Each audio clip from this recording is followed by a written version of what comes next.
ఏ cricket అంటే మన దేశంలోనే పో. ఆస్ట్రేలియాను చిత్తులో ఓడగొట్టిండ్రు. మళ్ళా ఇవాళ 4వ మ్యాచ్ నడిస్తే మనోళ్ళు ఫస్ట్ బ్యాటింగ్ చేసి 167 రన్స్ కొట్టిండ్రు 20 ఓవర్లల్లా. ఇక ఇలా ఓడిపోయినట్టే అనుకున్నారు.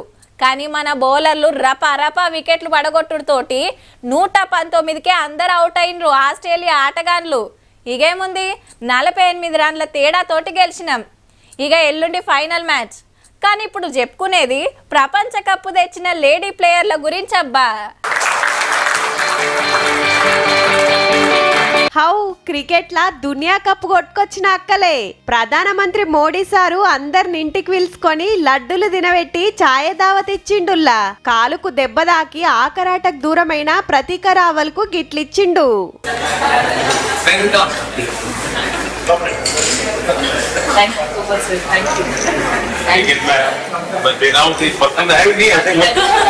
మంచిగా కేక్ కట్ చేసి సంబురాలు చేసుకున్నారు. ప్లేయర్లు సంతకాలు చేసిన నమో నెంబర్ 1 అంగిని ప్రధానమంత్రికి గిఫ్ట్ ఇచ్చిండ్రు. ఇక ప్రపంచ కప్పులో ఒక్కొక్కల ఆట గురించి సార్ అడుగుడు మనోళ్ళు చెప్పుడు. ఒక సంబురం కాదబ్బా. इतने सर मैंने काफी ब्लाइंडर भी पकड़े पर इतना फेमस कोई कैच नहीं हुआ और पहली बार ऐसे फंबल करने पे अच्छा लग रहा था. పక్క పొంట టీవీలా ఫైనల్ ఆట వీడియో చూసుకుంటా లాస్ట్ కు బాల్ తీసుకొని జేబులు ఎందుకు పెట్టుకున్నావని కెప్టెన్ హర్మన్ ప్రీత్ ని అడిగిండు. షెఫాలి వర్మ ఆట మెచ్చుకున్నాడు. దీప్తి శర్మ టాటూ గురించి ఇన్స్టా ఐడి గురించి సుత మాట్లాడిండుల్లా. आप ये टैटू लगा के घूमती रहती हैं तो हनुमान जी तुम्हें क्या मदद करते हैं और आप तो अपने इंस्टाग्राम अकाउंट पर भी जय श्री राम लिखती हो. जी उस पे भी लिखा हुआ है. हाँ जी మునుం పెట్టి 3 మ్యాచ్ల్లో ఓడిపోయినప్పుడు గీలేం గెలుస్తారని ఎడ్డిచ్చినా పట్టుబట్టి జట్టు గట్టి కప్పు తెచ్చిండ్రని తారీఫ్ చేసిండు మోడీ సారు.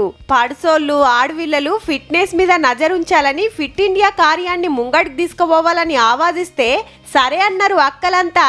అటెన్క రాష్ట్రపతి ముర్ము మేడాన్ని కలిసిండ్రు. దునియా కప్పు కొట్టి చరిత్రను మార్చేసిండ్రు. పడుసోళ్ళందరూ మిమ్మల్ని చూసి నేర్చుకోవాల్సింది షాన్ ఉందని తారీఫ్ చేసింది. ఈ మేడానికి సుతా ఓ అంగిచ్చిండ్రు అందరూ సంతకాలు చేసి. ఇదే రువ్వడితోటి ఇంకిన్ని కప్పులు కొట్టుకురావాలని కోరుకుంటా అక్కలందరికీ ఆల్ ది బెస్ట్.